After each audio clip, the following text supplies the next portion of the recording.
be here until midnight. The Truth Verification Corporation.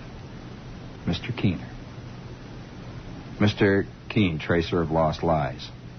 Mr. Live, no. What was his name? Mr. Keen, tracer of lost people. Mr. Trace Keener of lost traces. What was that anyway? What was it? Dee, dee, dee. No. Da, da, da, dee, dee, da, da, da, dee, dee. La, da, dee, dee, da, da, dee, dee, dee, dee, dee, dee. La, da, da, dee, dee, dee, dee, dee, dee, dee. How groweth your garden of truths? Well, everyone has a few weeds here and there. Don't let the weeds bother you. They are but natural consequences of tilling the soil. One tilleth not, one groweth not. I always say. Of course, we all love our fellow men, don't we? It's what sets us aside from the beast, you know. The things in the field, right? It's like the other night at, maybe 7, 8 o'clock in the evening, just when the sun is going down, falling below the western horizon on the other side of the long, thin buildings that overlook the river there. I'm walking along and I see this barbershop on Lexington Boulevard, Avenue, Street. One of those long barbershops with about 15 chairs. There's about 4 old guys sitting in the first 4 chairs, barbers. One dozing off, one reading the racing form, the other one paring his fingernails, and the fourth one just staring at the ceiling. There's this big sign in front. It says, "No waiting." Plenty of chairs.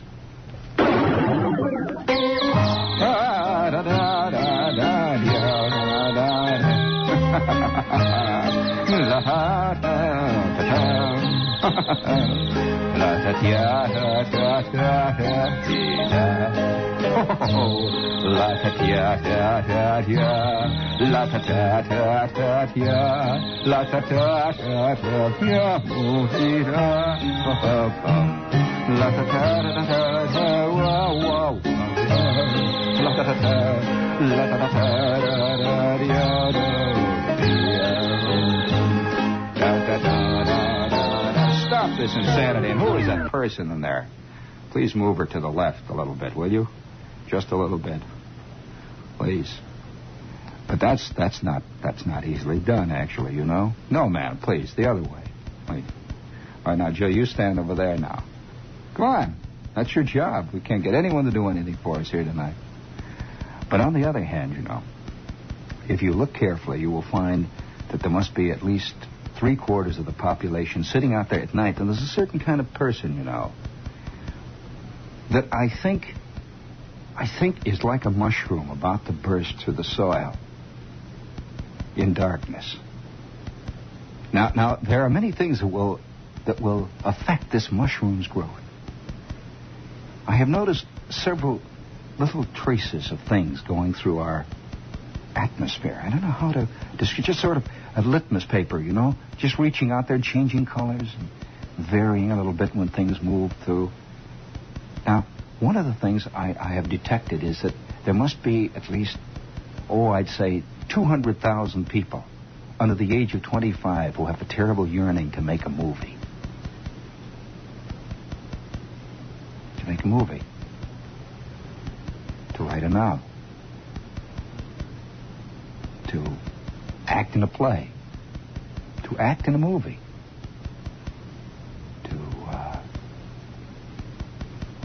To express.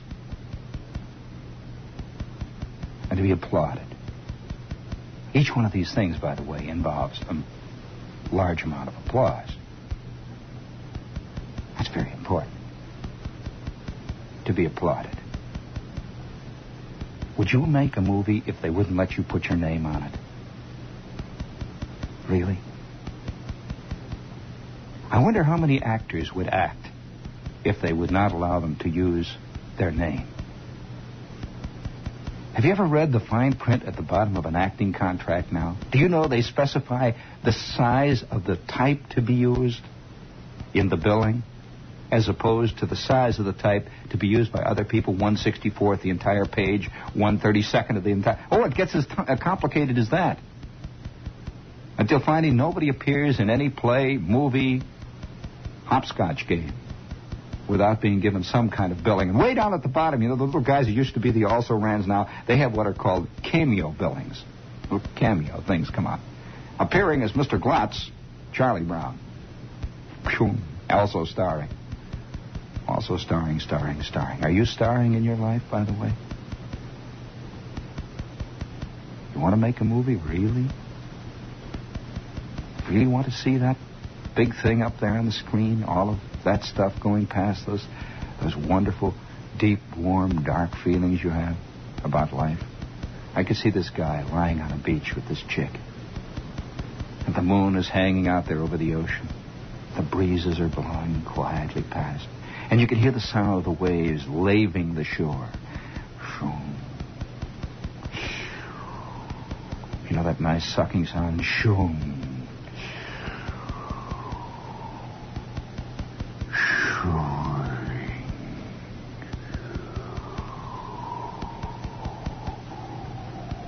And the wind is just ruffling the sand, gently, ever so softly and so easily.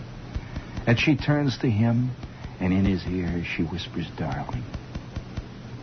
Darling." No, I know, I'm not. No, not yet. Too late now. We have missed the point. I'll have to do that again some other night. So I'm going to tell you, kids, about making movies. First thing you got to have is technique. That's a nasty word.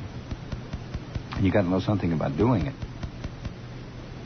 And so she lies there in his arms, and the wind is blowing past them.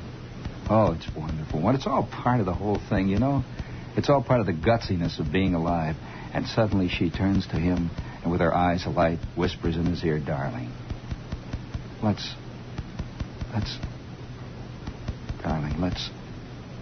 make a movie."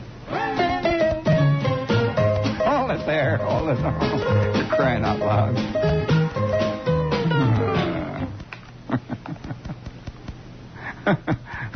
What a kick in the...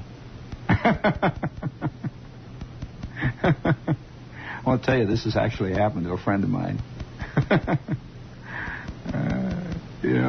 Of course, this is not to be vilified, because it's our time, and it has to be recorded. You know, it is not J.D. Salingerville.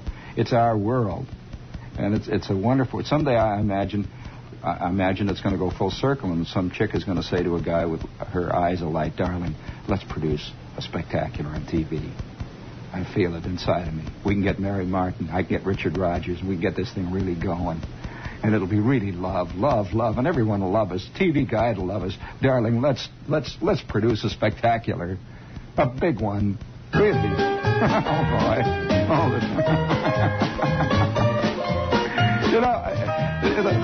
Hold it there. I wonder if you know that people who do these things really do feel that they're doing an act of love. You know that? It's an act of affirmation of something. Can't figure out what it is, but it's affirming something. You know, I think that I've seen most of the late movies. When I say the late movies, most of the movies that have been touted very highly in the last 4 or 5 years. The whole Italian series, the French New Wave series, and even a few of the American highly touted movies. And there's one theme that runs through almost all of them. And that's the theme of the emptiness of modern day life. Have you noticed that? It's that one theme. The Italian series, certainly. La Ventura, the whole series of the so-called impressionistic, neo-realistic films. All these words, by the way, cancel each other out if you know what the words mean, but they're always used. Impressionistic, neo-realistic. I wonder what the old realism was like. All this realism is always called neo-realistic or new realism. What was the old realism like? Wonder how that was. How long has it been since you've seen any of the old realisms out? What were the old realism? All those Priscilla Lane movies? Is that with all those Jimmy Stewart pictures and all that? Was that the old realism or what? Anyway, the whole thing revolves around one point, and that is the emptiness of life. Now, I can't entirely. I can see that this is true. I mean, that there are a lot of empty areas in life. But has this never been untrue? Hasn't this always been an obvious thing to millions of people? Or do you, like most people, believe that all other times were great? That it was the past that was so wonderful. People had real values in those days. I heard a guy the other day on the Long John show, and he was a clean-bearded youth of 22. And one of these clear-eyed kids, from Princeton, who speak for the Young American for Freedoms people. Great kind of freedom, too, that they're for. It is, in a sense, the freedom to be allowed to kick you know where. I mean, if it's my desire to do it, well, by George, that's freedom, And I remember him saying something that was pretty interesting. He says, one thing about the people of the past, they were happy. They were happy because their lives were simple. They had a kind of truth in their lives. I couldn't help but think of old Uncle Carl sitting on the back porch with his banjo in the rain. Of course, Uncle Carl didn't know that he was one of the people of the past. And on the other hand, I couldn't help but think of the 87 million people that lie out there in that dark underbelly of the Midwest, stretching from here all the way to God knows where.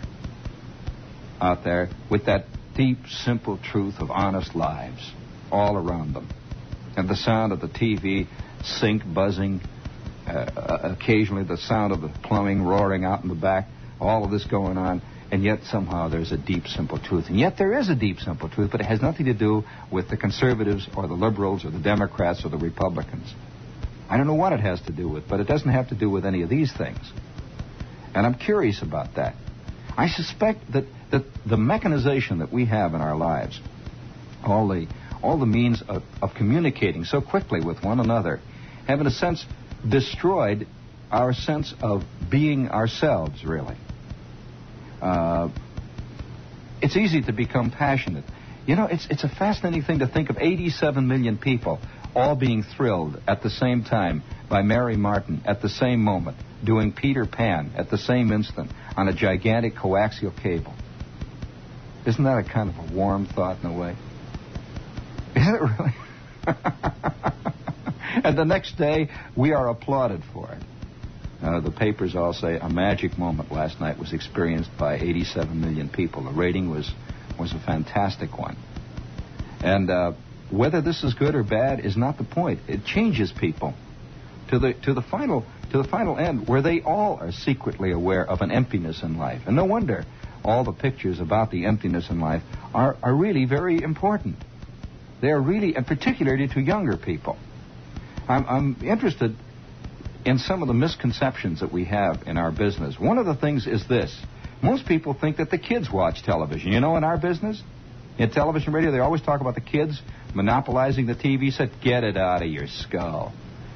I know who the TV people are. The TV people are roughly today in America the people between the ages of, I would say roughly 35 and 60. I would say these are the real TV addicts. Perhaps even a little older than 35. These are the people who every night approach the TV set as another free show. And the rest of the people, you see, who are younger than those ages, approach it as television, which is something that they've already rejected by and large. Large numbers of them have, and that's one of the hopes of our time. They've rejected a lot of these artificial forms of entertainment and rejected them very hard and strong. And it's interesting to note that I will get dozens of letters from kids, and the kids will often say this one thing. My old man makes me go to bed early, and I have to sneak the radio up, and I have to hide it under my pillow, and I have to buy batteries every couple of days to keep it going, because the old man thinks I'm wasting my time unless I'm watching television. When you're watching television, somehow that's wholesome. You're not wasting your time. As long as you're watching Dr. Brothers, or as long as you're watching some late film. But this is an interesting problem in our day. It doesn't really have much to do, actually, with reality, or, in fact, does it have to do with conscience or morals? It just has to do with the free show. And there it is, and it's on. And it's very bright. You know, speaking of free shows and that problem, we've come in a way a kind of full circle of vicarious life.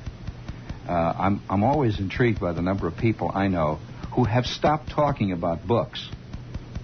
That no longer do the literati talk about books today. They talk about films. Films have replaced books. Are you aware of that? That the amount of insight you can bring to a Fellini film is your measure of hipness. The amount of put-down you can apply today to an Ingmar Bergman film is a measure of your hipness. The amount of scorn that you can heap, of course, the scorn is not even no longer necessary upon Hollywood products, is another measure of your literary attainments. And the way people used to talk, in fact, they used to say, I remember guys who read a great deal used to say, I just can't help it. I read 2-3 books a week.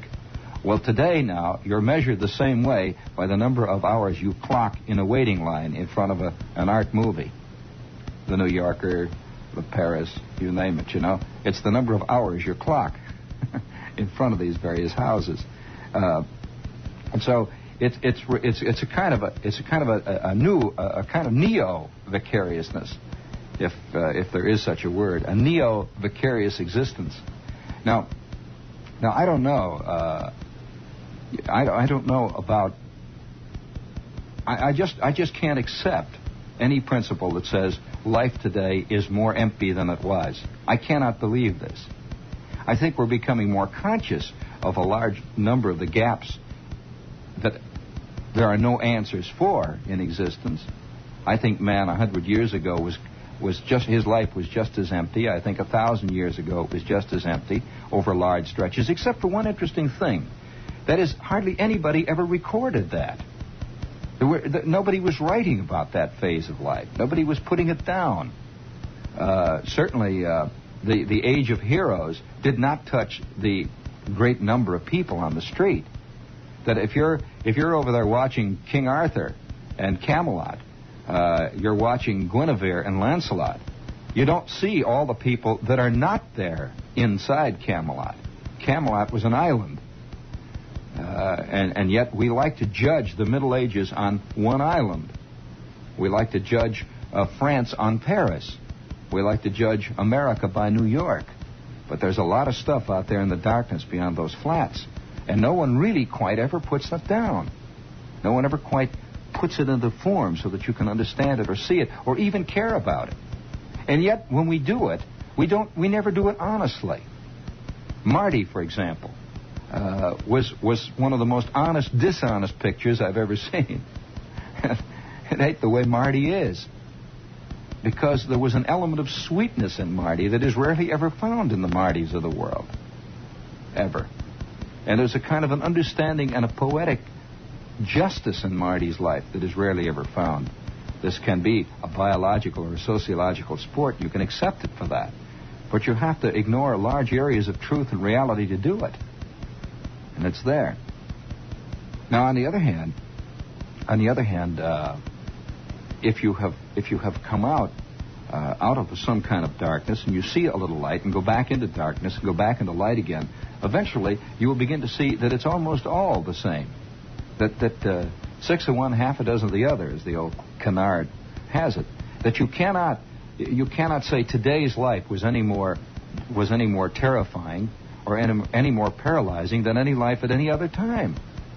And people keep yelling. They keep writing letters, indignant letters to me, and they say, "Well, yes, but we've got the problem of total war now. They never had total war before. The problem of total." Oh, come on, that's a total ridiculous statement, because a war is always total for anybody who's in it. A man who was running up the hillside on D-Day, that war was just as total for him as any war could possibly be. And a man who was caught in the Battle of Hastings, that was just as total. And of course, we like to put we like to put all kinds of value judgments on death.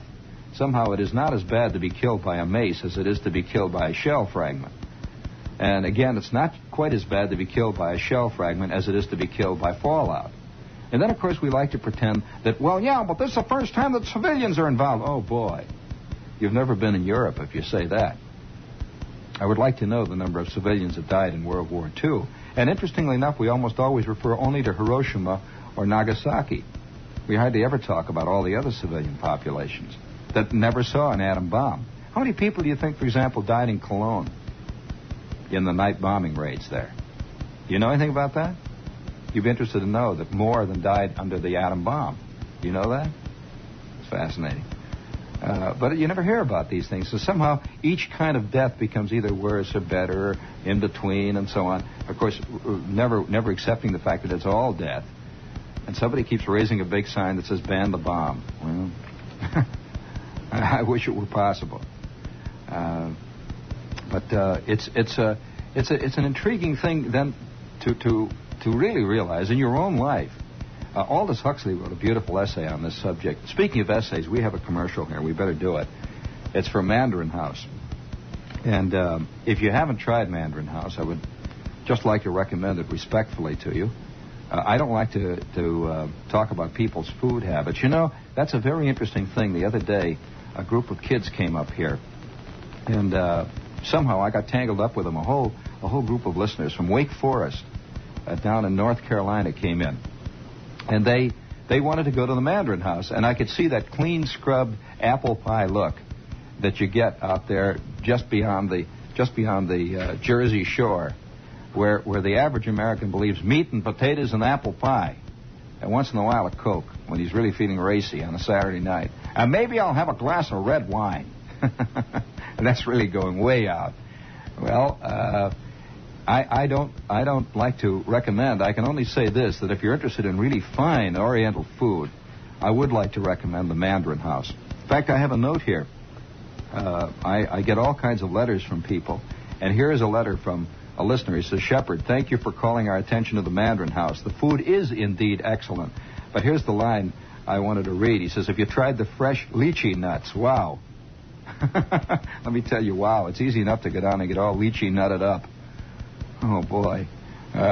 Yes, I would recommend this. If you've never had lychee nuts, they're not nuts, by the way, in case you're interested. They're a peculiar kind of ice-cold fruit that's served on chopped ice.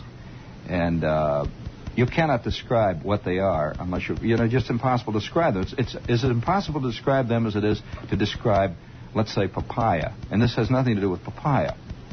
So it's an Oriental delicacy, and if you go down to the Mandarin House and you want a superb dessert, order lychee nuts. I suspect they're expensive because they have about a 3-week growing season. Did you know that, Walt? Yeah.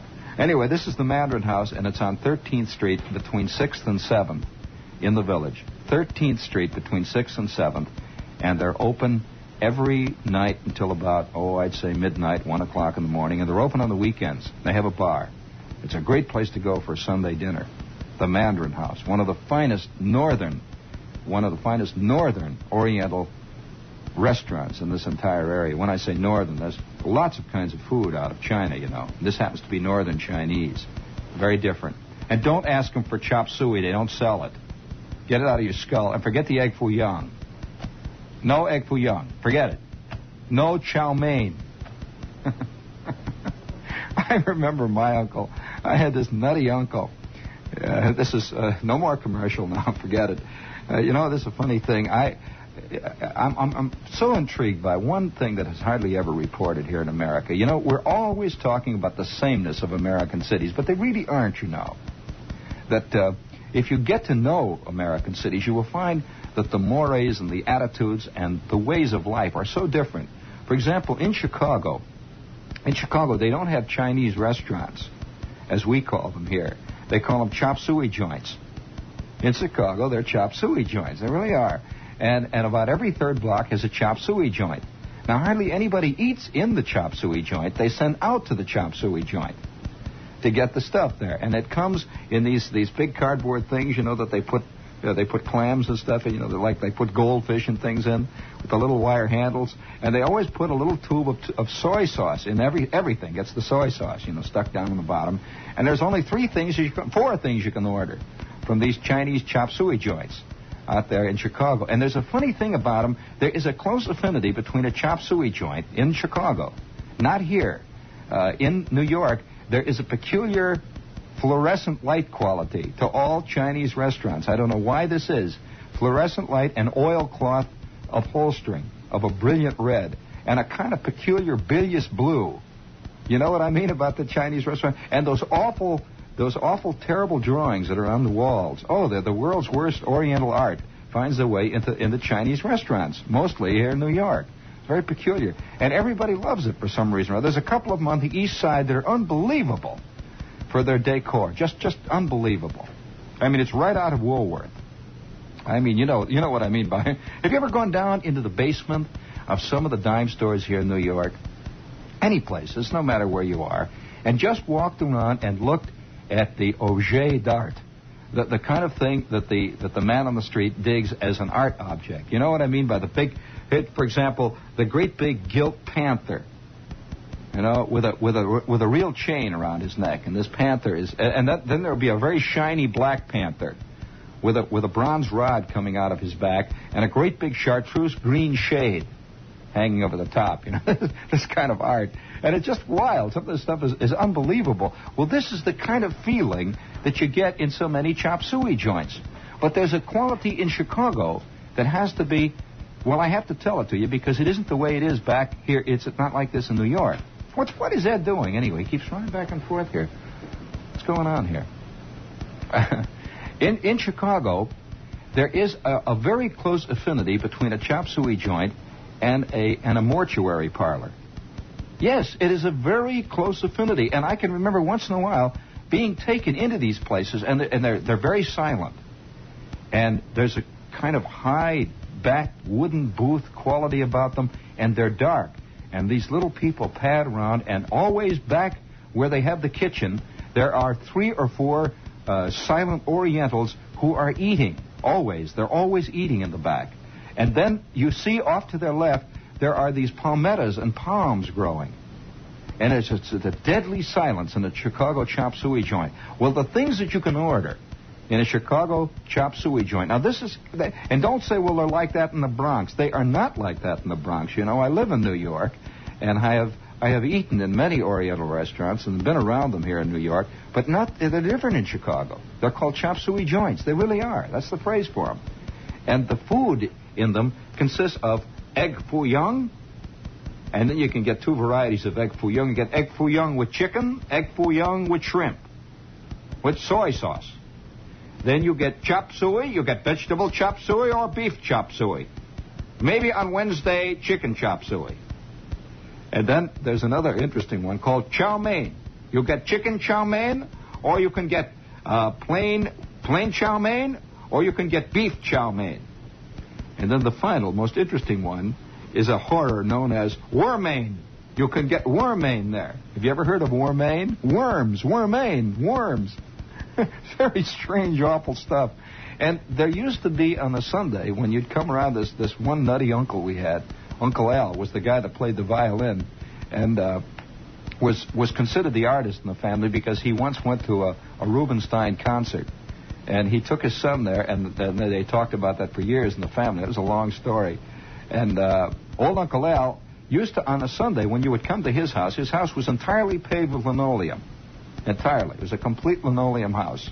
Blue and white checkered linoleum everywhere. It was linoleum in the front room. And every place there was this linoleum. Well, old Uncle Al used to always say, how about a treat? I'm going to send out to the chop suey joint, and I'm going to spring for chop suey. Okay. And his aunt, by the way, this is an unreported aunt. I should report this aunt. Very interesting aunt, Aunt Kate. She was another one on the far outskirts of the family, the revolving out there. And old Aunt Kate would say, oh, come on, Al. They're so tired of chop suey all the time. He'd say, come on, who can be tired of chop suey? And old Al would say, all right, well, of course, what are you going to say? Well, actually, nobody really was tired of chop suey. Everybody was ready to go all the time with this stuff. And he would say, okay, what'll it be? Now, let's get the orders down. And so he would start ordering this stuff. And, of course, inevitably, what he would really want to order is War Maine, the one thing nobody liked. But Al liked War Maine. It was the only guy I ever heard who liked War Maine. Have you ever heard of War Maine? You heard of it? You have heard of it. Well, of course, I'm interested because I never saw it on any menu here. It's not War Maine. It's Worm Maine. W-O-R-M. M-E-I-N. That's it, huh? Well, then I'm glad to know that this was not a figment of Al's imagination. And about 45 minutes later, 3 of us, the kids, would be sent down to this joint to pick up the Worm Maine, the chop suey, and the egg foo young. And we would come up there, and he would give us each one an almond cookie. For you, an almond cookie. He'd say, for you, an almond cookie. And for you, an almond cookie. And the 3 of us would go back with this 14-pound load of glue. Glue with soy sauce in it. And we have returned from the chop suey joint. This is a Chicago phenomenon. Another Chicago phenomenon, in case you're interested in the world of the Chicago eating habits, is Chicago was great for baked ham. About every third restaurant says, and a great big thing in the window says, our specialty, Virginia baked ham. And you get in and this, this great big chunk of greasy stuff is floating around there with a little, for some reason or other, they always cook it with brown sugar and pineapple. I guess that's to protect you from the ham taste, which gets pretty gamey when it's 3 or 4 weeks old. Well, it's Chicago, you live the way you live. It's real. It's hairy. Let me tell you. All right, so you're laughing. The White Sox beat the Yankees today, wise guy. Don't be so smart. And then there was another thing called the chili parlor. Let me tell you, Dad, the chili parlor, it was the kind of stuff that if you dropped it on the counter, it would hiss. When it served in pure lava bowls. It was 16 cents a thing, and then there was, of course, chili mac. Do you know what is a chili mac? None of these things have anything to do with New York life. You don't know what chili mac is? Oh. Let me tell you, chili mac, I'll take you that. And we used to have all kinds of hunky restaurants, Pollock restaurants, all up and down the street, all sorts of things. One thing they never heard of there, though, they didn't have kosher hot dogs. One great thing that they had in almost every restaurant in Chicago was Polish sausage. Oh, yeah, Polish, the Polish, the Polish sausage, Oh, I got the whole thing down. Oh, it all comes back to me in all of its sordidness, all of its sorrowness.